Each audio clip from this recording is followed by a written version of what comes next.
तुम्हाला जर वाटत असेल तुमचा मेकअप परफेक्ट व्हावा तर त्यासाठी तुमचं स्किन प्रिपरेशन एकदम योग्य होणं गरजेचं आहे।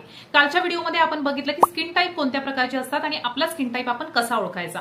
आजच्या व्हिडिओमध्ये आपण बघणार आहोत की त्या स्किन टाईपनुसार आपण आपली स्किन प्रेप कशी करायची, म्हणजे स्किनची सीटीएम जी म्हणतो आपण ते कसं करायचं। तर सीटीएम याचा अर्थ क्लिन्झिंग, टोनिंग आणि मॉइश्चरायझिंग। तर या 4 स्किनसाठी आपण वेगवेगळ्या पद्धतीने सीटीएम करत असतो। कसे करायचे चला बघूया। ऑइली स्किनसाठी जे आपण क्लिन्झर वापरणार आहे त्यामध्ये आपण फोमिंग फेस वॉश कुठलाही घेऊ शकतो आणि तो असायला पाहिजे ऑइल फ्री।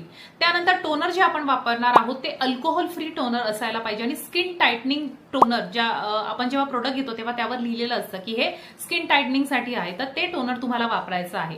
मॉइश्चरायझर जे आहे ते जेल बेस असायला हवं, तुम्हाला कुठलंही क्रीम बेस मॉइश्चरायझर वापरायचं नाहीये। जेल बेस मॉइश्चरायझर आणि प्लस ते ऑइल फ्री सुद्धा असलं पाहिजे। तुम्हाला जर कन्फ्युजन असेल की माझ्या ऑइली स्किनसाठी मी कोणते प्रोडक्ट वापरू तर कमेंटमध्ये लिहा ऑइली। तुम्हाला जे प्रोडक्ट लिस्ट आहे ती तुमच्या डीएम मध्ये मिळून जाईल।